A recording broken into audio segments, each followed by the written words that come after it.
अस्सलाम वालेकुम वरहमतुल्लाहि वबरकातुहू। This is sir Naseem Zulfiqar और आज की इस वीडियो में Adamjee government science college Karachi की सेकेंड ईयर केमिस्ट्री का जो प्रीलिमिनरी एग्ज़ाम हुआ है 2024 में, इसके एमसीक्यूज़ और इसके इनऑर्गेनिक ऑर्गेनिक नोमेनक्लेचर इस वीडियो में मैं सॉल्व करूँगा। काफ़ी स्टूडेंट्स की रिक्वेस्ट थी कि जिस तरह मैंने एक प्लेलिस्ट बनाई हुई है सेकेंड ईयर। तो सबसे पहले हम सेक्शन ए एमसीक्यूज देखते हैं इसके सारे। फर्स्ट एमसीक्यूज है the alkali metals gives a yellow colour during a flame test is.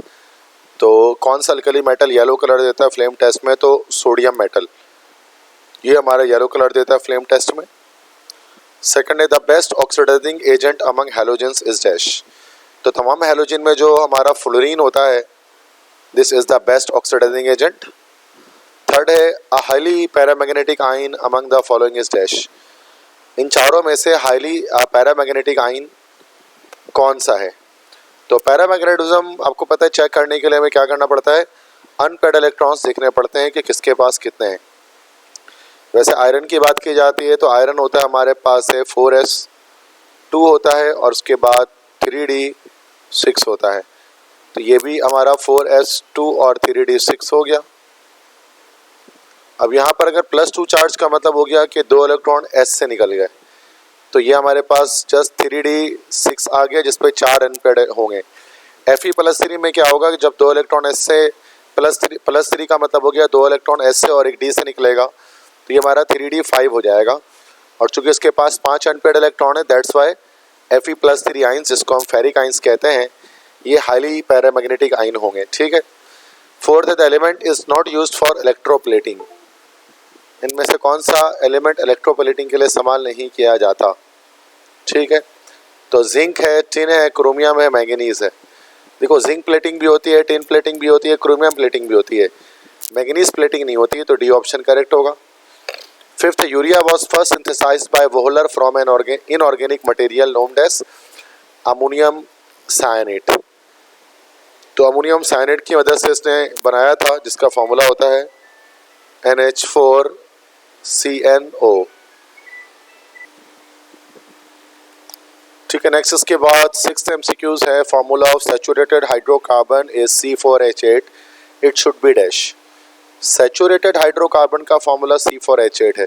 अब ऐसे देखो, C4H8 होता ब्यूटीन है, लेकिन चूंकि उन्होंने कह दिया कि सैचुरेटेड है, तो इट मीन्स के सारे सिग्मा बॉन्ड्स हैं, तो ये हमारा होगा साइक्लोब्यूटेन। ठीक है। तो साइक्लोब्यूटेन क्या होता है? एक हमारा एलिसाइक्लिक हाइड्रोकार्बन है और सैचुरेटेड है, चूँकि सारे जो है वो सिग्मा बॉन्ड्स होते हैं और 4 हाइड्रोजन इस तरह से स्क्वायर के शेप में अरेंज होते हैं। सेवंथ है, how many optical isomers are possible for this. देखो, ऑप्टिकल आइसोमर हमेशा 2 ही होते हैं किसी भी कंपाउंड के, एक D वाला होता है और एक L वाला होता है, तो ए ऑप्शन करेक्ट होगा। एट्थ है, welding gas among the following is. Welding gas in चारों में से होती है एसिटाइलिन, जिसके हम लोग इथाइन भी कहते हैं, जिसका फॉर्मूला होता है C2H2। तो इसका ये जब जलता है तो ऑक्सी एसिटाइलिन फ्लेम प्रोड्यूस करता है, जिसका टेम्परेचर बहुत हाई होता है। नाइन्थ है, amines act as basis because amines lone pair donate कर सकते हैं। तो अमाइंस बेस के तौर पे क्यों एक्ट करते हैं? H+ डोनेट तो नहीं कर सकते, वरना तो एसिड होते हैं। OH+ तो कुछ भी नहीं होता, तो असल में ये OH- को डोनेट कर सकते हैं। दे डोनेट OH-, दैट्स वाई ये हमारे अमाइंस जो हैं वो बेसिस होते हैं। वैसे तो आई थिंक सो कि ये चारों ही गलत है, मेरे लिहाज से तो ये चारों ही गलत है, चूँकि अमाइंस असल में इलेक्ट्रॉन पेयर डोनेट करते हैं। ठीक है। तो they can donate electron pair, और इलेक्ट्रॉन पेयर डोनेट करने की वजह से ही ये हमारे पास अमाइंस बेसिस होते हैं। जैसे कि हम अगर मिथाइल अमाइन की बात करें CH3NH2, तो यहाँ पर जैसे नाइट्रोजन के पास लोन पेयर होता है, तो लोन पेयर किसी को डोनेट कर सकता है, दैट्स वाई ये हमारा एसिड है, बेस है, सॉरी, ये हमारा बेस है। 10th है, which of the following molecule can not form hydrogen bonding with water molecule. कौन हाइड्रोजन बॉन्ड नहीं बनाएगा वाटर मॉलिक्यूल के साथ? इथाइल क्लोराइड नहीं बनाएगा, चूंकि इसमें हमारे पास हाइड्रोजन बॉन्डिंग मौजूद ही नहीं है। 11th, which of the following is an anaesthetic agent? Di ethyl ether जो है वो एक एनेस्थेटिक एजेंट होता है। 12 है, formic acid is naturally found in dash. Formic acid naturally कहाँ पाया जाता है? तो ये पाया जाता है बी स्ट्रिंग में। स्ट्रिंग नहीं होगा, it should be string. String के मतलब होता है डंक, ठीक है। 13th है, which of the following s block elements are not form normal oxide when burn in air? तो कौन सा नॉर्मल ऑक्साइड नहीं बना था? तो सोडियम नॉर्मल ऑक्साइड नहीं बना था, क्योंकि सोडियम हमेशा जो है वो पर ऑक्साइड की फॉर्मेशन करता है। 14th है, drugs that lower the body temperature to normal are known as, इनको एंटीपायरेटिक ड्रग कहा जाता है, जो बॉडी टेम्परेचर को डाउन करते हैं, जैसे कि आपका हो गया पैनाडोल या पैरासीटामोल। 15th है, ozone depletion in upper atmosphere is mainly caused by, D option होगा CFC। तो ये हमारा चैप्टर 12 से MCQs आया। 16th है, the primary goal of green chemistry is maximising industrial production, minimising waste generation, reducing energy consumption, developing environmentally friendly chemicals।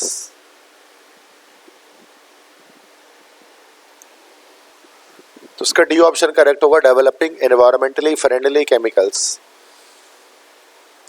17th, the energy of IR radiations is.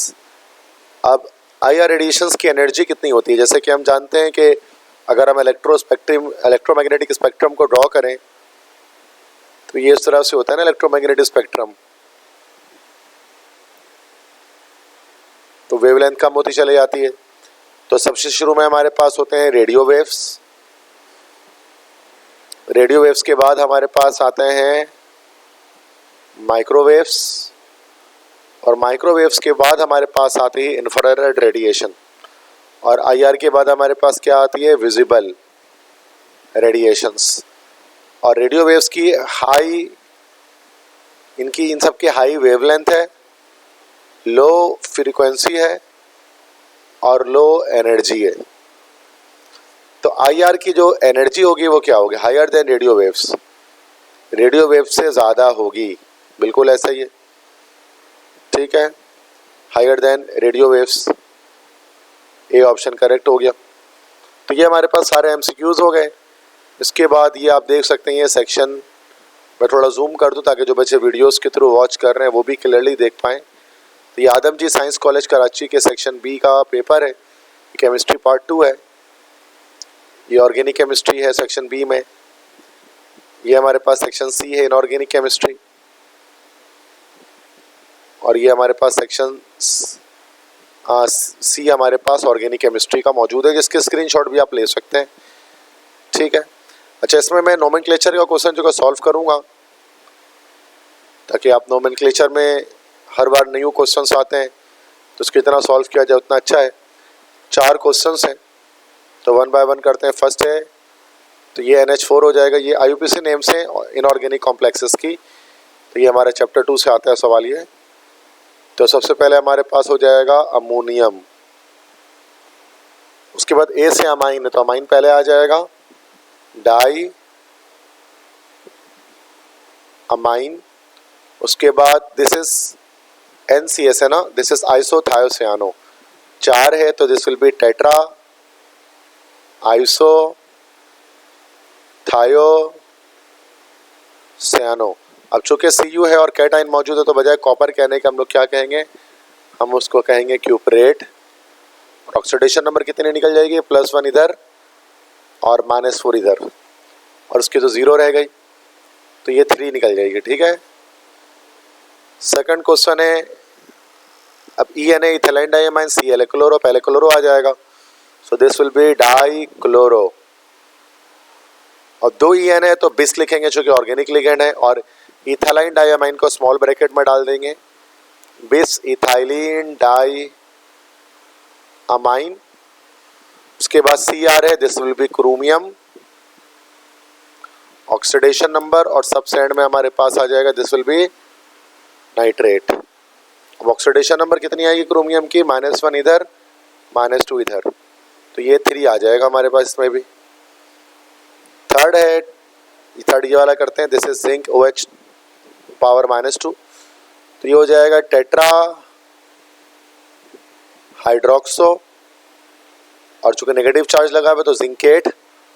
Oxidation number अब ये -4 है ना इधर, तो ये overall +2 हमारे पास निकल जाएगा, ठीक है। चौथा है, अब 3 है, A से अमाइन है, C से क्लोरो है, B से ब्रोमो है, तो पहले अमाइन का नाम आएगा, this will be di amine, double M से अमाइन लिखेंगे चूँकि इनऑर्गेनिक है। उसके बाद डाई ब्रोमो, उसके बाद डाई क्लोरो, देन PT है, दिस विल बी प्लेटिनम, और ऑक्सीडेशन नंबर कितनी आ जाएगी बच्चों, ऑक्सीडेशन नंबर आएगी -2 इधर -2 इधर, 4 आ जाएगी। अच्छा, इस क्वेश्चन में ना पिछले वाले में जो नेगेटिव चार्ज लगा हुआ है ना, तो एंड में आपको आयन भी लिखना पड़ेगा इसमें, ठीक है। ठीक है, इसके बाद नेक्स्ट हम आते हैं, तो ये नोमेनक्लेचर है ऑर्गेनिक में। इसमें सेक्शन बी में जो आता है हमारे पास से कि नेम लिखने होते हैं स्ट्रक्चर को देखते हुए, तो इसको भी ज़रा सॉल्व कर लेते हैं। फर्स्ट क्या हो जाएगा, ये देखो, अब ये पहले कंडेंस स्ट्रक्चर है ना, इसको ओपन अप करना पड़ेगा। अब ये कार्बन है, डबल बॉन्ड ऑक्सीजन है, हाइड्रोजन है, ये हमारा एल्डिहाइड ग्रुप है। उसके बाद ये कार्बन है, इसके साथ एक तरफ ब्रोमीन है और दो तरफ इसके जो है वो हमारे पास मिथाइल ग्रुप लगा है। इसका नाम क्या बनेगा ये देख लेते हैं। तो इसका नाम बनेगा हमारे पास, पहले नंबरिंग कर लेते हैं, नंबरिंग यहाँ से होगी 1 2 3, ठीक है। तो 2 पर मिथाइल है, 2 पर ब्रोमो है, 2 सब्स्टिट्यूएंट आपको दिख रहे हैं, ये भी सब्स्टिट्यूएंट है, ये भी सब्स्टिट्यूएंट है। तो सबसे पहले तो हम इसमें किसका नाम लिख देंगे भाई, ब्रोमो का नाम लिख देंगे अल्फ़ाबेटिकल ऑर्डर के लिहाज से। This will be 2 bromo, then 2 methyl, और उसके बाद प्रोपेन, फिर 1 और एंड में अल आ जाएगा, ठीक है। तो this is the first one. इसके बाद सेकंड है हमारे पास जो structure, this is CH2 CH2, और यहाँ 3 तरफ हमारे पास OH लगा है। तो अगर हम इसकी सबसे पहले नंबरिंग कर लें, तो देखो यहाँ पर 1, यहाँ पर 2, यहाँ पर 3। अब ये तीनों जो है ना बच्चों, ये हमारे पास OH जो है वो फंक्शनल ग्रुप है, जिसका सफिक्स हम ओल इस्तेमाल करते हैं। तो इसको हम दो तरह से लिख सकते हैं, उससे लिख सकते हैं 1, 2, 3 प्रोपेन ट्रायोल, ये भी सही है। या कुछ स्टूडेंट्स इसको इस तरह से लिखते हैं, propane 1, 2, 3 triol, that's also absolutely correct. It totally depends upon you ने कि आप क्या किस तरह से यूज़ करें। अच्छा, इसी कंपाउंड का कॉमन नेम भी आपको याद रखना पड़ेगा, लिखना नहीं है यहाँ पर बट याद होना चाहिए कि इसी को हम लोग कॉमनली ग्लिसरीन या ग्लिसरोल कह रहे होते हैं, ठीक है। नाउ थर्ड क्वेश्चन हमारे पास है, यहीं पे इसको नंबरिंग कर लेते हैं, ठीक है। तो 1 2 3 4 5, जो कि डबल जो फंक्शनल ग्रुप है लेफ्ट साइड से करीब था, लेफ्ट साइड से नंबरिंग कर ली। सबसे पहले 5 कार्बन है, तो इसको हम लिख लेंगे पेंट, ठीक है। उसके बाद 3 पर डबल बॉन्ड लगा है, तो 3 इन, और 2 पर हमारे पास चूंकि कार्बोनाइल ग्रुप है, तो ये हमारा फंक्शनल ग्रुप है कीटोन का, जिसका सफिक्स ओन होता है, तो एंड में हमने ओन लिख दिया, ठीक है। क्वेश्चन 4 है, ये हमारे पास एक डाई कार्बोक्सिलिक एसिड लगा है, C double bond OH, then उसके बाद CH डबल बॉन्ड CH, फिर C डबल OH। अगर हम इसकी नंबरिंग करें तो कहीं से भी कर सकते हैं, यहाँ से करते 1 2 3 4, और नेमिंग के अंदर इसके क्या नाम हो जाएगा हमारे पास। तो सबसे पहले 4 कार्बन है, तो ब्यूट, उसके बाद 2 पर इन है, तो 2 इन, और 1 और 4 पर ओइक एसिड है, तो डाई ओइक एसिड। ठीक है, तो ये हमारे पास सारे क्वेश्चन हो गए। लास्ट क्वेश्चन में कराऊंगा सेक्शन सी में जो आता है आपके पास ऑर्गेनिक पोर्शन में, जिसमें हमें स्ट्रक्चर्स, नेम से स्ट्रक्चर्स बनाने होते हैं। ठीक है, तो वन बाय वन बनाते हैं। सबसे पहले हमारे पास है ग्लाइकोल। ये ग्लाइकोल से मुराद इथाइलिन ग्लाइकोल होगा। ठीक है, तो इथाइलिन ग्लाइकोल क्या होता है? CH2 बॉन्ड CH2 और दोनों के साथ क्या लगा होगा? OH लगा होगा। ठीक है, फर्स्ट स्ट्रक्चर है। सेकंड स्ट्रक्चर है डाई विनाइल एसिटाइलिन। एसिटाइलिन बनाएंगे पहले, ये एसिटाइलिन हो गया, मतलब इथाइन। और डाई विनाइल का मतलब क्या होता है? जैसे CH double bond CH2, this is di vinyl, तो ये विनाइल हो गया। CH डबल बॉन्ड CH2, ये हो गया di vinyl acetylene. Resorcinol, resorcinol एक डाईहाइड्रिक फिनॉल है जिसमें 2 OH ग्रुप बेंजीन के साथ फर्स्ट और थर्ड कार्बन अटैच होता है। नेक्स्ट है पैराक्रिसोल। क्रिसोल भी एक हमारे पास बेटा क्या होता है? फिनॉल होता है जिसमें OH ग्रुप के साथ पैरा पोजीशन पर CH3 लगा होगा, तो वो पुप्पी क्रिसोल कहलाएगा। मैं है beta methyl valeraldehyde. Valer मतलब होता है 5 कार्बन वाला एल्डिहाइड। तो देखो ये मैंने 5 कार्बन वाला एल्डिहाइड बना दिया। ठीक है, ये हमारे पास फंक्शनल ग्रुप है, ये अल्फा कार्बन है, ये बीटा कार्बन है, ये गैमा कार्बन है और ये डेल्टा कार्बन होता है। बीटा मिथाइल मीन्स बीटा पर हम क्या अटैच कर देंगे? CH3। बाकी हम यहाँ पर बॉन्ड पूरे करने के लिए हर जगह पर हाइड्रोजन हस्बे ज़रूरत हम इसमें लगा लेंगे। नेक्स्ट है आइसोब्यूटाइल एसीटेट। एसीटेट तो हो गया CH3COO, ये एसीटेट हो गया। आइसोब्यूटाइल, आइसोब्यूटाइल का मतलब कि अब ये जो कार्बन है ना, ये आइसो स्ट्रक्चर में लगा हुआ है। CH2 carbon CH3 CH3, this is isobutyl acetate. Next है टेरेपेथैलिक एसिड। टेरेपेथैलिक एसिड असल में एक ऐसा ऑर्गेनिक कंपाउंड होता है जिसमें 2 COOH मौजूद होते हैं। अगर एक COOH ऊपर आ जाए, एक COOH नीचे आ जाए, this is called terephthalic acid. Next है इथाइल नियोपेंटाइल ईथर। तो एक तरफ इथाइल लगा दिया जाए और दूसरी तरफ नियोपेंटाइल लगा दिया है। नियोपेंटाइल से क्या मुराद होती है कि टोटल 5 कार्बन होंगे और सेकंड लास्ट कार्बन से 2 कार्बन या 2 ब्रांच मिथाइल की बाहर होगी। So this is called ethyl neopentyl ether. तो ये हमारे पास आदम जी साइंस कॉलेज का पेपर कंप्लीट हुआ। और अगर आपको सेकेंड ईयर केमिस्ट्री के अगर मेरे नोट्स रिक्वायर्ड हैं या आप जो है वो टारगेट पेपर अगर चाहते हैं, मेरे इंपॉर्टेंट पेपर्स जिसकी मदद से तैयारी की जाए, तो मेरा व्हाट्सएप नंबर है 0300-215-2272। इस नंबर पर अगर आप मुझे व्हाट्सएप करेंगे तो फिर मैं अपने PDFs आपको स्मॉल अमाउंट ऑफ चार्जेस में पे कर दूंगा। ठीक है, thank you so much. Best of luck तमाम स्टूडेंट्स को अपने बोर्ड एग्जाम्स के लिए। अल्लाह हाफिज़।